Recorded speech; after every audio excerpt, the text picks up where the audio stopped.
আসসালামু আলাইকুম রহমতুল্লাহ বরকাতু। আমরা আসছি টাঙ্গাইল ঝাওয়াইল মসজিদে, গোপালপুর থানা।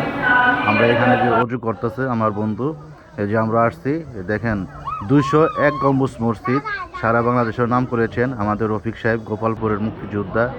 এই রফিক সাহেবের মসজিদে আমরা নামাজ পড়তে আসছি। আজকে শুক্রবার, জুমার দিন। অনেক মুসল্লি হয়েছেন, আমরা একসাথে নামাজ পড়বো, জুমার নামাজ পড়ে আমরা আসছি 201 গম্বুজ মসজিদে নামাজ পড়ার জন্য। ঝাওয়াইল মসজিদ আমরা আসছি, এখানে এখন বৃষ্টি হচ্ছে, বৃষ্টির সময় আসছি। এখানে অনেক সাজ করেছেন আর অনেক মেঘালয়। আর দেখেন বাঁশের ঝাড়, বাঁশের পাতা, কি সুন্দর ভিউটা। এরকম গুলশান বনানীতে আছে এই ভিউটা। আমরা এলে ঢাকা থেকে আনছে রফিকুল ইসলাম রফিক ভাই, ঢাকা থেকে এই ঝাড়গুলো নিয়েছে, ঢাকা ছাড়া হয় না। অনেক সুন্দর, বিউটিফুল। আর অনেক মসজিদের যারা মুসল্লি ভাইয়ের আছে, এখানে অনেক মুসল্লি। আমরা নামাজ পড়ে এলাম, জুম্মার নামাজ 1:30টায় হয়।